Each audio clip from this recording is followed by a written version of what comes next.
tous bien par la grâce de Dieu. Que le Seigneur vous bénisse où que vous soyez. Et à n'importe quel moment où vous allez écouter ce message, sachez que Dieu vous aime.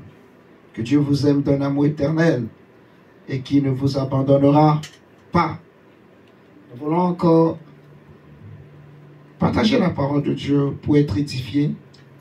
La Bible dit que celui qui parle en langue s'édifie lui-même. Il parle à Dieu et il s'édifie lui-même. Celui qui prie en esprit, celui qui prophétise, il parle aux hommes, il édifie, il console, il bâtit, il construit, il restaure. Celui qui prophétise. Alors je prie pour quelqu'un ce soir, que cet enseignement soit comme une prophétie. Amen, amen. Amen. Je prie que tu reçoives ce message comme une parole de prophétie dans ton cœur. Une parole qui peut te consoler, qui peut te bâtir, te construire, t'affermir. Amen, amen. Amen. L'apôtre Pierre va nous dire, prenons les épîtres de Pierre,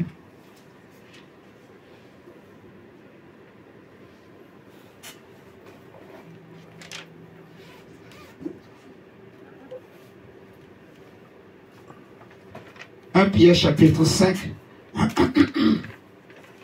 1 Pierre 5 verset 1 à 4.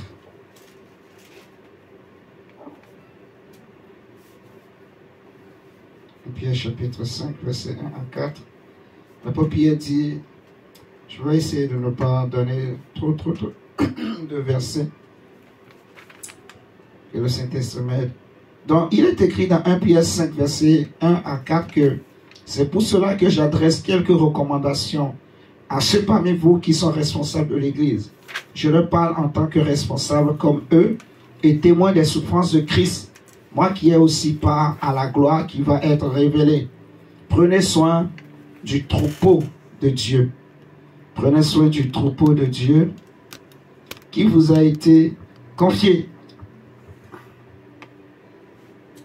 Faites-le non comme si vous étiez contraint, mais par dévouement, comme Dieu le désire. Non pas pour de honteuses raisons financières, mais de plein gré, et n'exercez pas un pouvoir autoritaire sur ceux qui ont été confiés à vos soins, mais soyez les modèles du troupeau. Donc, le Seigneur parle particulièrement là, aux bergers, on va dire aux responsables des assemblées, mais aussi en même temps aux parents, en fait. Parce que chaque maison peut être considérée comme une bergerie. Maintenant, le verset qui va nous intéresser surtout, c'est le verset 4. Par rapport au thème que j'ai écrit au tableau, qui est l'Éternel est mon berger. Le Seigneur nous dit par la bouche de l'apôtre Pierre, alors, quand le berger en chef paraîtra, dans la version Louis II, c'est écrit, le grand berger, le grand pasteur. Amen. Quand le berger en chef paraîtra, vous recevrez la couronne de gloire qui ne perdra jamais sa beauté. Et nous voulons parler du thème « L'Éternel est mon berger » où l'Éternel ici représente le grand pasteur. Je vais le dire autrement. Cette phrase est tirée du psaume 23. Et c'est David qui l'a dit. « L'Éternel est mon berger, je ne manquerai de rien. » Mais à partir de ce verset qu'on vient de lire, on comprend que l'Éternel en réalité, c'est Christ. Parce que l'apôtre Pierre ici parle de Jésus, qu'il appelle le grand pasteur, le grand berger. Amen. Amen. Le berger en chef. Le berger en chef. Qui est Jésus. Donc, j'ai déjà enseigné un peu comment ça fonctionne en Israël lorsqu'on parle des bergers. Un berger n'est jamais, en fait, loin de ses brebis. Si nous prenons par exemple Luc chapitre 2, vous allez voir quelque chose. Nous allons tirer vraiment 2-3 vérités de cet enseignement qu'il faut vraiment qu'on retienne, qu'on comprenne très bien L'Éternel est mon berger. Si nous prenons Luc 2, au verset 8, en parlant toujours de Jésus, la Bible nous dira que le jour de sa naissance, il y avait des bergers qui étaient... Donc, c'était une nuit, il y avait des bergers dehors. Luc chapitre 2, verset 8. Il est écrit, dans les champs environnants, des bergers passaient la nuit pour garder leurs troupeaux. Vous voyez? Donc, c'était la nuit et il y avait des bergers au dehors. Donc, juste une parenthèse pour nous dire que Jésus n'était pas né en hiver. Parce que si c'était en hiver, il ferait froid. Et s'il fait froid, les bergers ne restent pas dehors. Ils ne restent pas sous, je ne sais pas, sous la lune, quoi. Ils ne restent pas dehors, en gros. Vous me suivez ce soir? Jésus n'est pas né un 25 décembre, comme on a voulu nous faire croire, en fait. Ça nous confirme, ça nous départage. Jésus est né dans une période où il ne faisait pas froid. Donc ce n'est pas un 25 décembre. Ça c'est clair. Maintenant on nous dit qu'il y avait des bergers à l'extérieur qui gardaient, ils gardaient et ils passaient la nuit pour garder leur troupeau. Donc comment ça se passe? En fait, ils créent comme un enclos. Et tous les bergers rassemblent leurs brebis. Vous voyez? Et il y a une seule entrée où les bergers restent devant pour surveiller l'entrée. Surveiller les entrées et les sorties. Pour que un voleur ne vienne pas pour voler les brebis. Donc ils font la ronde, ils surveillent. Vous voyez? Et ce qu'il faut retenir ici, c'est que le berger n'est jamais seul sans sa brebis. Jamais. Jamais, jamais, jamais. L'apôtre, je dis plutôt l'apôtre, le roi David dira, l'Éternel est mon berger, je ne manquerai de rien. Prenons le psaume 23. Psaume 23.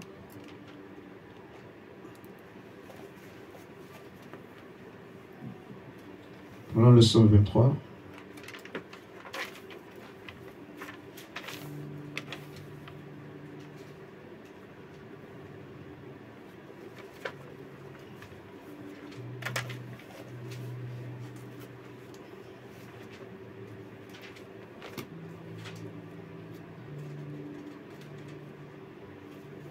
L'Éternel, je lis à partir du verset 1.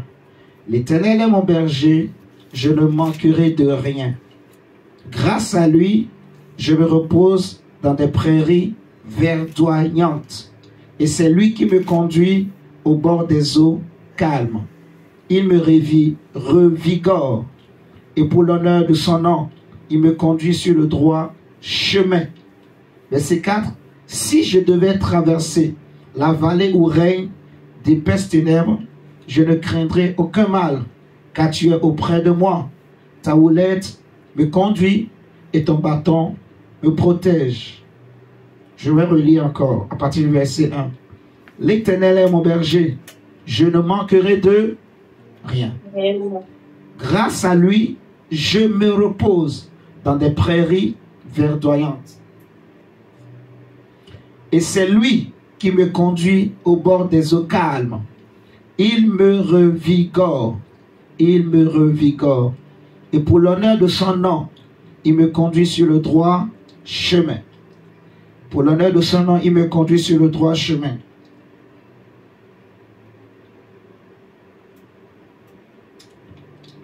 Si je devais traverser la vallée où règne d'épaisses ténèbres, je ne craindrai aucun mal, car tu es auprès de moi. Ta houlette me conduit et ton bâton me protège. Amen, amen. Donc, le roi David dit, l'Éternel est mon berger. Premièrement, il dit alors, je ne manquerai de rien, parce que l'Éternel est mon berger. Le berger est censé donc pourvoir aux besoins de la brebis. C'est le berger qui va chercher les meilleurs pâturages pour la brebis, pour ses brebis, en fait. Amen. Amen. Amen. J'ai dit le roi David plutôt. Il dit, l'Éternel mon berger, je ne manquerai de rien. Ça veut dire que les meilleurs pâturages, il me donne, ce berger, les meilleurs pâturages. C'est le berger qui conduit ses brebis dans les meilleurs pâturages. Amen, amen. Amen. Donc la brebis ne manque de rien, elle ne s'inquiète pas de ce que je vais manger. Chaque matin, la brebis, je dis la brebis, le berger conduit son troupeau, ses brebis, dans les meilleurs pâturages. En fonction des saisons, il cherche les meilleurs pâturages pour ses brebis. Amen, amen. Amen. Il prend soin. Premièrement, il dit, je ne manquerai de rien. Je ne souffrirai pas de faim. Je ne manquerai de rien. Parce que j'ai un berger, en fait. Regardons d'abord la relation entre le berger et la brebis. Les avantages d'avoir un berger. Et ensuite, on va parler du vrai berger et des brebis que nous sommes. Deuxièmement, David dit, c'est lui qui me conduit au bord des eaux calmes. Donc, la deuxième information, c'est que la brebis ne souffre pas de soif. Elle ne manque pas d'eau. Amen, amen. Amen. Amen. La brebis ne manque pas de quoi? D'eau. La brebis ne manque pas de quoi? D'eau. De l'eau. Attendez, je vais noter ça. Il dit, c'est lui qui me conduit au bord des eaux calmes. C'est lui qui me conduit. Donc, le berger ne permettra pas que là où il y a de forts courants d'eau, que sa brebis passe. Jamais. Jamais, jamais. Un berger ne peut pas voir que là où l'eau, le courant d'eau est fort, il va laisser sa brebis passer. Ce n'est pas un bon berger. Il dit, il me conduit dans des eaux calmes, paisibles. Et je ne manque pas de l'eau. Premièrement, je ne manque pas de prairies. Deuxièmement, je ne manque pas de l'eau. Et l'eau où il me conduit, c'est l'eau calme. L'eau où il n'y a pas de danger. En fait, avant de me faire rentrer dans de l'eau, il vérifie d'abord, il surveille les alentours. Il se rassure qu'il n'y a pas de danger. C'est très important. Les eaux calmes. Il y a les eaux tranquilles ou les eaux calmes. Mais il y a aussi les eaux qui ne sont pas tranquilles. Vous voyez? C'est très important. Les eaux tranquilles veulent dire autre chose. Les eaux qui ne sont pas tranquilles aussi veulent dire autre chose. Et le berger ne peut pas conduire ses brebis vers des eaux qui ne sont pas tranquilles. Non. Des eaux troubles. Le berger ne peut pas conduire ses brebis dans des eaux troubles. C'est des eaux calmes, paisibles, douces, claires même. Alléluia. Amen. Troisième chose, il dit, il me revigore. Ça, c'est la version semeur que j'utilise. Mais dans Louis II, il est écrit quoi? Hein? Il restaure mon âme. Ça veut dire il redonne la vie, en fait, la force. Il me revigore. Donc, il me redonne la force qui symbolise, en fait, la vie. Il redonne la vie à mon âme. À mon âme. Si la brebis était fatiguée, le berger prend la brebis dans ses mains. Et la brebis récupère la vie, la force. Amen, amen. Amen. Le berger caresse sa brebis. Le berger parle aux oreilles de la brebis. Nous allons lire tout à l'heure que la relation entre la brebis et le berger est telle que la brebis connaît même la voix de son berger. Et le berger connaît aussi ses brebis et il appelle même ses brebis par leur nom. Il a un nom pour chaque brebis. Il connaît les faiblesses de chaque brebis. Le berger a une relation avec chaque brebis. Et ce que nous voulons dire ce soir, ou là où nous voulons arriver, c'est que le berger n'abandonne jamais sa brebis. C'est vraiment ce que je veux qu'on sache en fait. Et le berger dont nous voulons parler ici, qui est Christ, c'est que même jusqu'au dernier jour, il n'abandonne pas, en fait. Même jusqu'à la mort, même après la mort, il n'abandonne pas. C'est vraiment ce que j'aimerais ce que le Seigneur m'a dit ce soir, de parler de ce thème, ce que Dieu a mis dans mon esprit. Et c'est cette vérité-là que on va faire ressortir. Il n'abandonne jamais. Du début jusqu'à la fin. J'ai besoin d'un berger. Tu as besoin d'un berger. C'est vrai, les responsables d'assemblée sont des bergers. Mais le grand berger, le vrai berger, c'est Christ. Alléluia. Amen. Un responsable d'assemblée peut t'abandonner. Un homme en général peut t'abandonner. Mais celui qui n'abandonne jamais. Quand tu vas te retrouver seul, quand tu seras seul face à ton destin, le seul qui sera toujours là, le seul qui sera toujours avec toi, quand père et mère, fils et filles, amis, collègues vont t'abandonner, le seul qui ne t'abandonnera jamais, c'est le grand berger, le vrai berger. Même jusqu'à la mort, même dans la vallée de l'ombre de la mort, même quand les grandes eaux vont déborder, même dans la fosse au lion, même dans les difficultés, même dans les épreuves, le berger est toujours là avec sa brebis. C'est vraiment ça, cette relation-là qu'il faut comprendre et connaître. J'ai un berger. Tu as un berger. C'est ce qu'il faut se dire ce soir. Je suis une brebis de quelqu'un. J'ai un berger. Mon berger s'appelle le grand berger. Amen. Le berger en chef. Jésus-Christ de Nazareth. Oui, il est notre berger. Nous allons le lire tout à l'heure. Mais je veux d'abord qu'on regarde bien comment David, qui est aussi un berger, quand Dieu avait appelé David, il était en train de garder les troupeaux de son père. Donc David à la base est un berger. Amen. Amen. Donc il connaît bien la relation entre un berger et ses brebis. Il nous dit, donc, troisièmement, il me revigore. Ça veut dire, il me donne la vie. Il me renouvelle, il restaure mon âme. Donc il me donne la vie. Là où mon âme avait perdu la vie, avait perdu la joie, avait perdu l'espoir. Là où mon âme était vidée, découragée, il me redonne la vie. Il remplit le vide. Amen, amen. Amen. Il comble toute fossé. Il comble tout vide. Il comble toute situation. Alléluia. Amen. Tout ce que mon âme manque, le berger vient combler, consoler, restaurer. Amen, amen. Amen. Le berger vient redonner de l'espoir à la brebis. Quand la brebis se blesse, le berger vient, pense la blessure. Amen, amen. Amen. Il prend sa brebis dans sa main. Il n'abandonne pas sa brebis. Alléluia. Amen. Amen. Donc, quatrièmement, il dit, il me conduit sur le droit chemin. Donc, il restaure mon âme, il me dirige. Lisez-moi la version Louis II, s'il vous plaît. Verset 4. Oui, verset 4. Non, verset 3 d'abord. La suite du verset 3. Il restaure mon âme, il me conduit dans les sentiers de la justice. Il me conduit sur les sentiers de la justice. Amen, amen. Amen.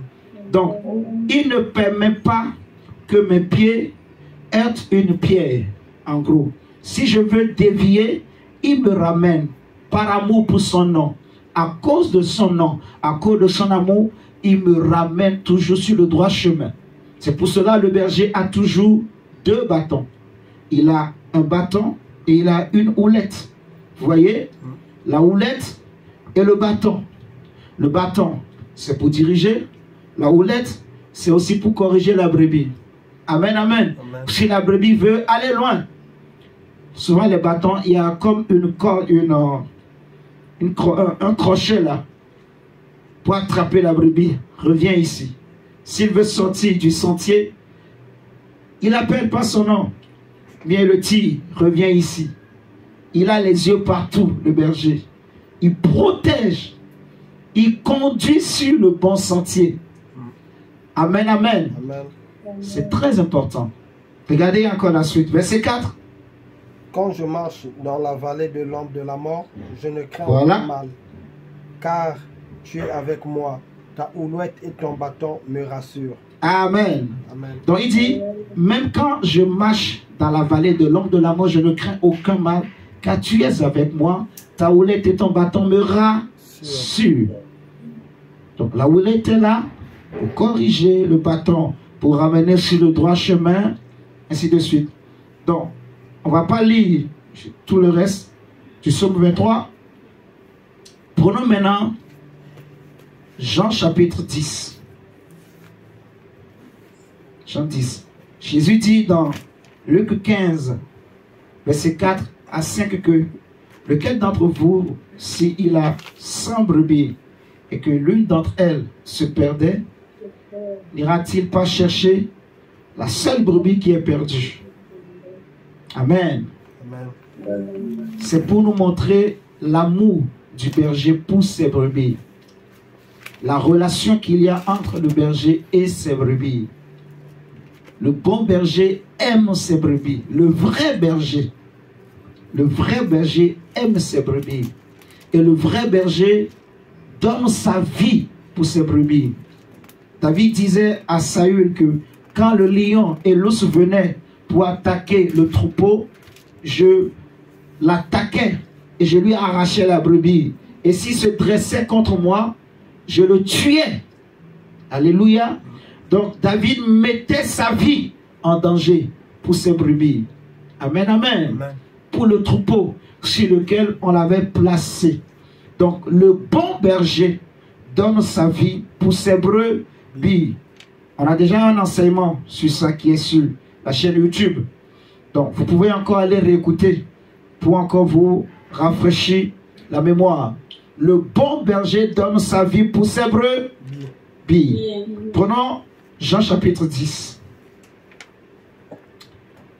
Jean chapitre 10.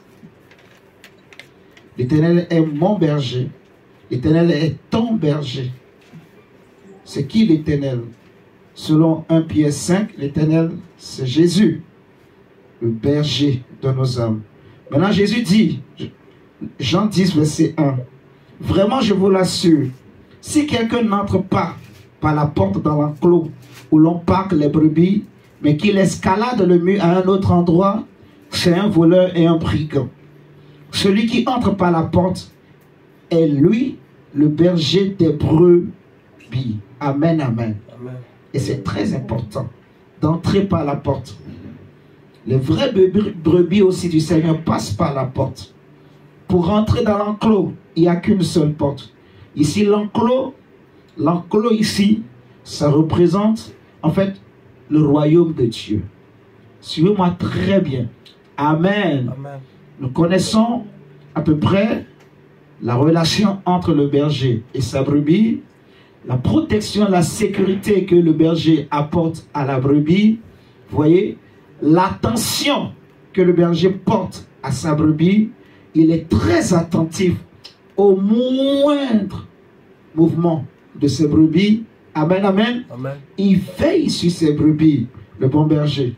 Maintenant, Jésus dit que, je vous le dis, si quelqu'un n'entre pas par la porte dans l'enclos, mais qu'il passe par ailleurs, s'il escalade, il n'est pas le vrai berger.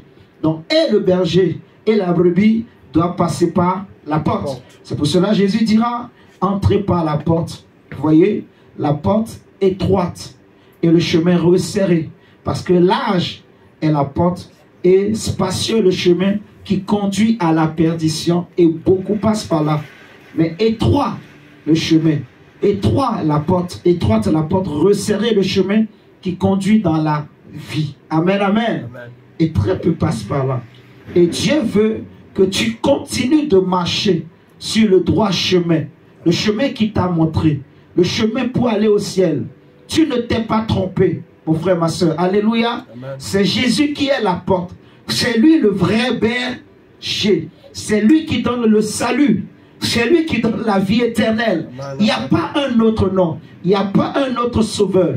Il n'y a pas un autre salut Le seul véritable salut se trouve en Jésus. Alléluia. Amen. Accroche-toi à lui. Mets ta confiance en lui. Alléluia. Amen. Appuie-toi sur lui. Aime-le, cherche-le, adore-le, prie-le, invoque-le. En tout temps, confie-toi en lui. Alléluia. Déverse-toi sur lui. Répands-toi en lui. Il est le berger. Il est l'enclos. Il est... Je ne sais pas comment je vais le dire. Mais il est le tout.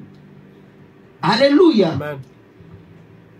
À cause du temps, je ne vais pas peut-être expliquer ou interpréter chaque verset. On va essayer d'avancer. Il dit verset 2. Celui qui entre par la porte est lui, le berger des brebis. C'est le vrai berger.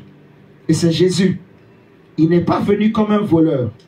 Il n'est pas venu en cachette. Non. Tout œil l'a vu. Tout homme l'avait vu. Il avait marché au milieu des hommes. Il a payé le prix pour devenir l'autre berger. Alléluia. Amen. Il n'est pas comme ceux qui ne veulent rien faire, mais qui veulent qu'on les appelle des bergers. Non. Il n'y a qu'un seul. Quand tous nous ont abandonnés, quand le monde nous a rejetés, quand les amis nous ont abandonnés, quand le monde nous a disqualifiés, quand les esprits de famille s'étaient levés contre nous, quand aucun ange ne pouvait venir nous sauver, quand même Michael, malgré sa puissance, ne pouvait rien faire pour l'homme. Le seul, quand Dieu a dit qui enverrai-je, aucun prophète ne pouvait se lever, parce que tous étaient des pécheurs. Même les anges aussi avaient peur du péché. Le péché est puissant. La mort est terrible.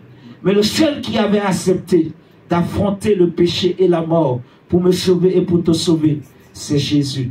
C'est pour cela qu'il a dit, le pouvoir que j'ai reçu de mon Père. Et ce pouvoir, en réalité, ce n'est rien d'autre que la volonté dont on a déjà parlé. Il dit, j'ai le pouvoir de donner ma vie et de la reprendre. Donc, c'est volontairement qu'il a donné sa vie. Personne ne l'a obligé. Ce n'est pas que le Père a dit, Jésus, toi, il faut que tu ailles mourir pour André, ou pour Carlé, ou pour Karine, ou pour qui vous voulez. Non, c'est lui-même qui a choisi. Est-ce que vous m'entendez ce soir? C'est Jésus lui-même qui a choisi de venir mourir pour toi et moi. Amen. Amen. C'est Jésus lui-même. Le Père a dit, qui enverrai-je? Et lui, il a dit, tu n'as voulu ni sacrifice, ni holocauste. Alors je viens au Dieu pour faire ta volonté. Tu m'as formé un corps et je viens pour faire ta volonté. Là où personne ne pouvait le faire, lui, il a accepté de venir payer le prix pour nous sauver. Donc, il est le vrai berger. Il est passé par la porte. Le seul chemin pour être sauvé. Le seul moyen pour vaincre les ténèbres. Le seul moyen pour aller au ciel. Il est passé par là. Alléluia. Amen. Le chemin de l'obéissance. Suivant. Il dit, verset 3, le gardien de l'enclos lui ouvre. Et les brebis écoutent sa voix. Il appelle par leur nom celles qui lui appartiennent. Et il les fait sortir de l'enclos. Quand il a conduit au dehors toutes celles qui sont à lui, il marche à leur tête et les brebis le suivent. Parce que sa voix leur est familière. Donc les brebis connaissent la voix du berger. C'est pour cela que l'apôtre Paul plutôt va dire que le fondement de Dieu reste inébranlable avec ces paroles qui lui servent de témoignage. Le Seigneur connaît ceux qui lui appartiennent. Et quiconque invoque le nom du Seigneur, qui s'éloigne de l'iniquité. Amen, amen. Les brebis du Seigneur connaissent sa voix. Jésus dit, si vous m'aimez, vous allez garder mes commandements. Et si vous gardez mes commandements, moi et mon Père, nous viendrons faire notre demeure chez vous. Alléluia. Amen. Les brebis connaissent la voix du berger, la voix de Dieu, la voix du Saint-Esprit. Il dit, le Saint-Esprit rend témoignage à notre esprit que nous sommes enfants de Dieu. J'ai le témoignage de ma conscience qui me dit que cette parole est la vérité. Amen. Qui me montre ce que c'est que la vérité. Alléluia. Amen. Et j'ai ce témoignage dans mon cœur que je suis aussi enfant de Dieu. Que Dieu agrée ma foi. Que Dieu accepte ma foi. Oh mon Dieu. Oh mon Dieu. Est-ce que il y a des choses peut-être qu'il ne faut pas que je dise ce soir. Un jour, il faut que je vous le dise. Pour nous faire grandir encore davantage. Il dit que sa voix leur est familière. Verset 5. Jamais elles ne suivront un étranger. Jamais. Jamais. Amen. Amen. L'Éternel est mon berger. C'est mon berger. C'est mon berger. Alléluia. Amen. C'est ton berger. C'est Jésus-Christ. Autrement dit, c'est la parole de Dieu. Amen, amen. Amen. C'est ton papa. C'est ton conducteur. C'est ton protecteur. C'est ta sécurité. C'est ton pourvoyeur. Amen, amen. Amen. C'est le gardien de ta vie, de ton âme. C'est le berger de ta vie. Alléluia.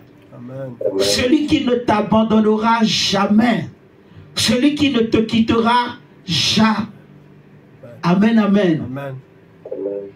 Celui qui ne te lâchera jamais. Amen. Frère, Jésus disait aux disciples, pourquoi vous aussi vous êtes encore là? Partez. Pourquoi vous êtes là? Partez. C'est fort, hein? Pourquoi Jésus pouvait dire ça? Parce qu'il sait que son Père est toujours avec lui. C'est pour cela qu'il disait toujours que celui qui m'a envoyé est toujours avec moi. Il ne m'a jamais abandonné. Parce que je fais toujours sa volonté. Le seul moment où le Père a été obligé d'abandonner Jésus, c'était à la croix. Parce que Jésus n'était plus Jésus. Il était devenu péché. Or, Dieu ne se tient pas dans le péché. Il ne peut supporter le péché. Amen, amen. Amen. Il est trop saint. Donc Jésus disait, Père, pourquoi tu m'as abandonné? Mais Dieu pouvait lui répondre. Si on allait parler, on a dit, Fils, tu es devenu péché. C'est pour ça que je me suis retiré. Toi-même, tu le sais. Mais, vous allez voir qu'en réalité, Dieu ne l'a pas vraiment abandonné. Dieu l'a quitté pour que la prophétie s'accomplisse, que la volonté de Dieu s'accomplisse, pour qu'il établisse notre salut. Mais on verra après que même dans la mort, Dieu est venu à son secours. Parce que le prophète David, ou le roi David va le dire, tu ne laisseras pas mon âme au séjour des morts. Amen, amen. C'est pour cela que tout à l'heure, le Saint-Esprit me disait que de regarder, même à la dernière minute, même au séjour des morts, le vrai berger n'abandonne jamais. Amen. Amen. Malgré l'amour que Marie avait pour Jésus, mais à la croix, elle est venue même jusqu'au pied de la croix, mais elle ne pouvait pas le sauver de la mort. Suivez-moi très bien. Amen. Amen. Marie ne peut pas le sauver de la mort, le délivrer. Elle ne peut pas. Son corps était déchiré, la Bible dira. Brisé et la même mal. En plus, Jésus lui dit, femme, voici ton fils. C'était dur. Il crie, Eli, Eli, lama sabachthani. Mais il dit, Father, je remets mon esprit entre tes mains. Il meurt. Il va au séjour des morts. Mais il y avait cette parole. Lui-même, il avait déjà prophétisé. Il disait aux disciples, il faut que cela se passe comme ça. Mais le troisième jour, je ressusciterai. Et nous allons comprendre que la prophétie de David s'est accomplie. En fait, vous voyez, même aux morts, la mort c'est quoi? Quand tout le monde t'abandonne, parents, amis, enfants, mari, femme, tout le monde t'abandonne, tu es seul. Mais le seul qui ne t'abandonnera pas, c'est Jésus. Alléluia. Que ce soit dans ce monde, que ce soit même après ce monde, le seul qui restera toujours avec toi, toujours à tes côtés. Quand tu vas fermer les yeux dans ce monde et tu vas ouvrir les yeux dans un autre monde, celui qui sera toujours là, c'est Jésus. Amen. Lazare avait souffert. Les hommes se sont moqués de lui. Le riche l'a méprisé. Mais quand Lazare a fermé les yeux, celui qui l'a récupéré de l'autre côté, c'était l'Éternel. Parce que de son vivant, il s'était confié en Dieu. Alléluia. Amen. On a vu, les pauvres, Dieu les a choisis pour être riches dans la foi. Donc Lazare était peut-être pauvre financièrement, mais il était riche dans la foi. C'était un juste selon Dieu. Alléluia. Amen. Et quand il est mort, alors l'Éternel qui était son berger, qui l'a gardé durant cette vie, qui a vu comment il a marché dans l'obéissance à ses commandements, Dieu l'a récupéré. Amen, amen. C'est ça le vrai berger. C'est pour cela David qui avait compris, il dit, j'ai un berger, je sais, je suis un pécheur, mais je suis aussi en train de vieillir. Même Jacob va le dire. Il va dire, mon espérance c'est toi, ma confiance est en toi, mon berger. Que ce soit Abraham, Isaac, tous ces hommes, ils ont compris. La Bible nous dira que Enoch est mort. En fait, Enoch a été enlevé dans la foi. Abel est mort dans la foi. Amen, amen. Amen. Mais même après sa mort, il continue de parler. Donc tous ces gens-là, en réalité, ils ne sont pas morts. Ils ont disparu seulement de ce monde. Ils ont changé seulement de dimension. Ils ne sont pas morts. Ceux qui meurent en Christ, ils ne sont pas morts. Ils dorment. Ils changent de monde. Amen, amen. Amen. Ils vivent une autre réalité. Mais ils ne sont pas seuls. Le bon berger est avec eux. Amen, amen. Amen. Mais toi aussi, tu n'es pas seul. Dieu est avec toi. Amen. Le bon berger. Amen. Ah, j'aime Jésus. J'ai un berger. Mon berger connaît mon cœur. Mon berger connaît mes souffrances. Mon berger connaît mes besoins. Mon berger connaît mes difficultés. Mon berger connaît mes épreuves. Mon berger connaît mes pleurs et mes larmes et mes cris. Alléluia. Amen. Mon berger est avec moi. David dit, même quand je traverse la vallée de l'ombre de la mort, tu es avec moi. Ça veut dire que ce que le Seigneur m'a encore dit, de dire, ça veut dire aussi en fait que ce n'est pas parce que j'ai un berger que je ne passerai pas par la vallée de l'ombre de la mort.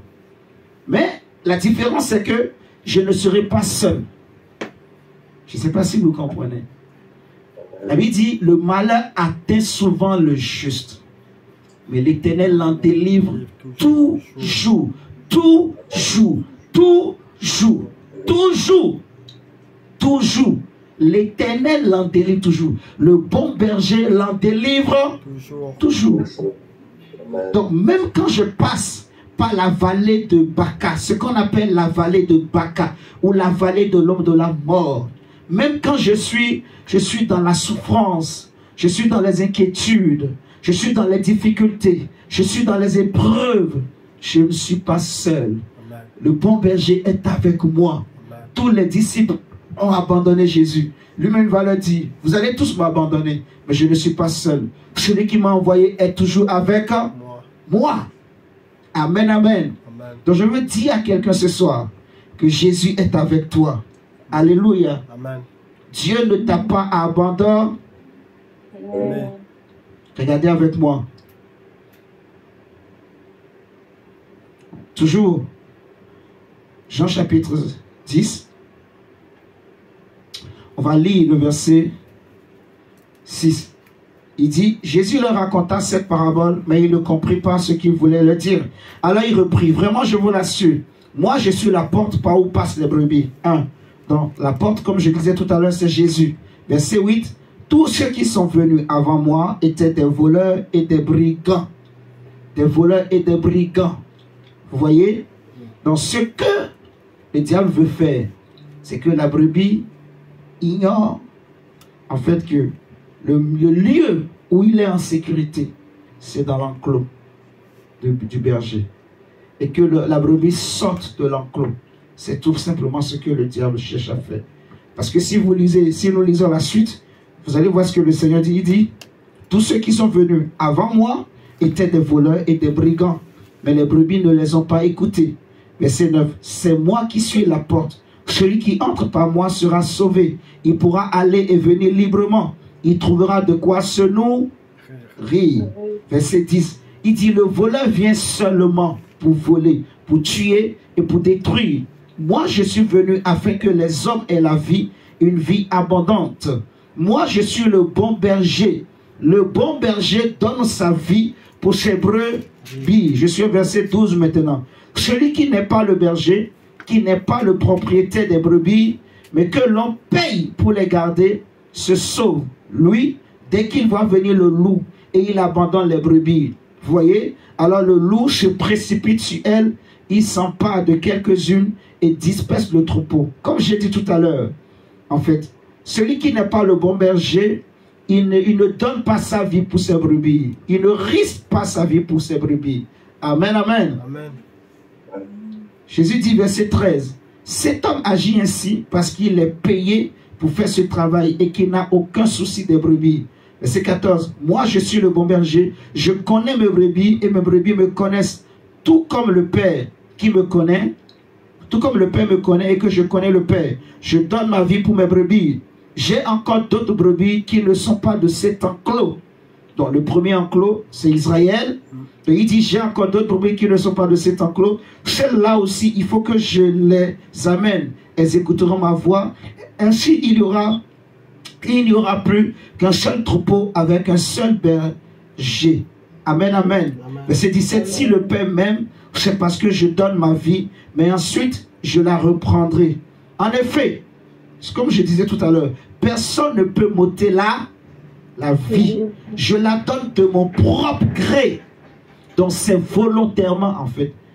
C'est le pouvoir qui est en moi. En fait, il dit, j'ai le pouvoir. Vous voyez?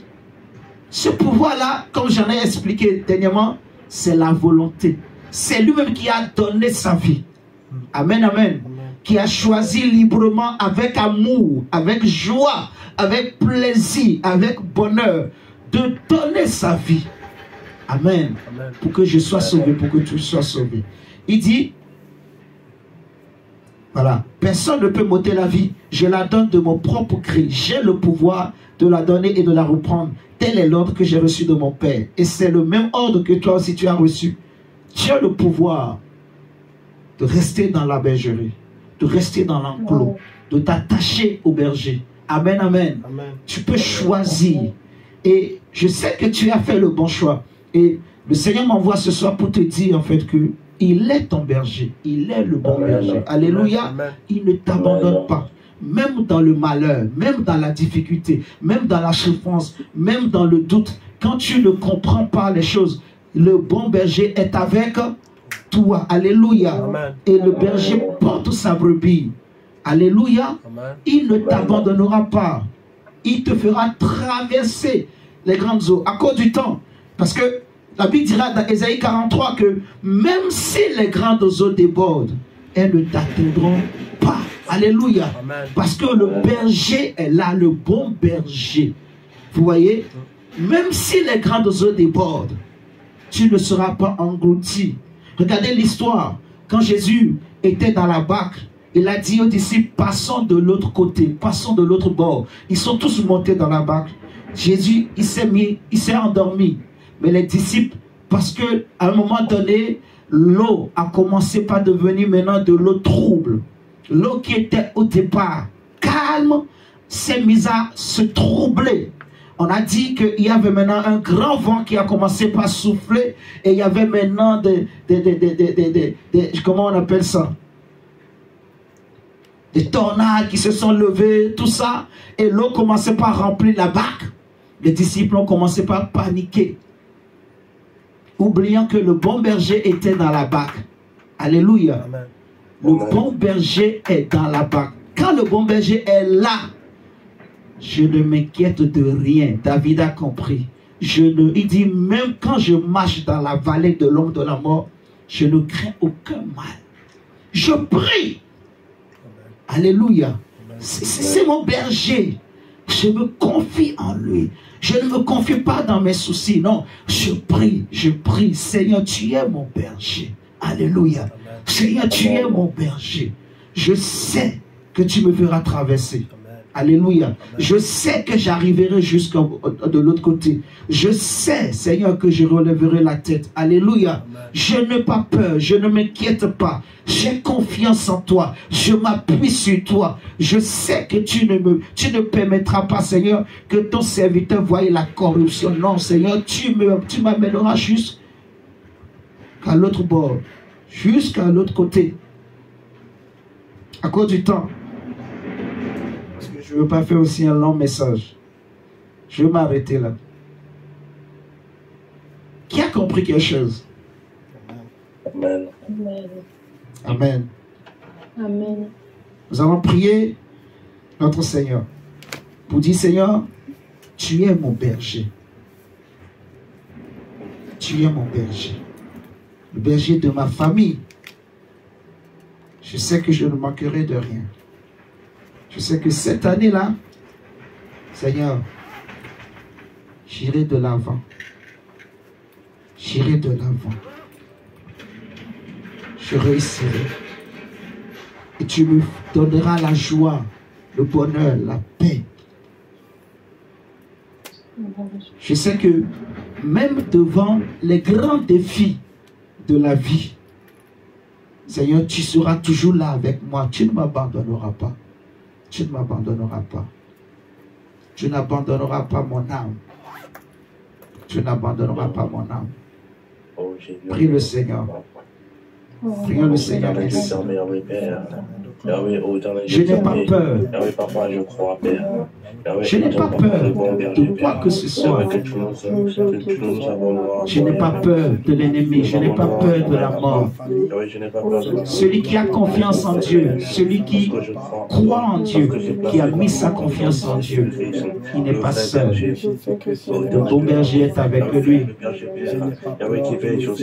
Même s'il meurt, le bon berger est avec lui. Oui, le Seigneur n'abandonne jamais. Seigneur, nous le croyons tellement, nous le croyons fortement, ô cher Saint-Esprit. Seigneur, nous prions que tu donnes cette conviction à chacun. Nous prions, Seigneur, que tu consoles. Nous prions que tu restaures. Nous prions que tu pourvoies là où il y avait des manques. Comme Seigneur David a dit, je ne manquerai de rien. Il me dirige près des eaux paisibles. Il restaure mon âme. Seigneur, nous prions au nom de Jésus que tu rassures, Seigneur, et que tu restaures, que tu revigores, que Seigneur, tu relèves. Nous prions, Seigneur, que tu consoles. Nous prions que tu pourvoies aux besoins, ô Dieu. Là où il y a des manques, Seigneur, nous prions que tu pourvoies. Toi, le bon berger, Seigneur Jésus, nous sommes tes brebis. Nous sommes tes brebis. Dis, oh Dieu, je suis ta brebis. Oh Dieu, je suis ta brebis. Oh Dieu, ma famille est ta brebis. Seigneur, je suis ta brebis. Seigneur, je sais que tu restaures, tu pourvois. Je sais, Seigneur Jésus. Seigneur, je prends cet enseignement comme une prophétie pour moi. Et je crois que tu es le bon berger. Tu es le berger de ma vie. Tu ne m'abandonneras pas. Tu ne me délaisseras pas. Seigneur, je sais, je le crois. Seigneur, tu pourvois, tu restaures. Tu me redonnes la vie. Tu me donnes la vie en abondance. Tu me donnes la vie en abondance. Tu me donnes la vie en abondance. Tu ne permettras pas à un étranger de se jouer de moi. Seigneur, tu me donnes la vie en abondance. Seigneur, tu es avec moi. Seigneur, tu me feras traverser, Yahweh, les grandes eaux. Seigneur, tu me donneras la victoire. Seigneur, tu relèveras ma tête. Seigneur, tu consoleras mon cœur. Seigneur, je sais que tu es là. Oh my God. Dans tout ce que nous faisons, dans tout ce que nous entourons, Père, c'est toi le berger par excellence. Seigneur, merci pour ta parole. Merci pour ta grâce, Saint-Esprit. Nous te bénissons, Père. Seigneur, nous avons une pensée encore pour la famille Pinda, Seigneur Jésus, pour qui nous prions encore. Nous allons, Amen, Amen, Amen. Nous allons prier.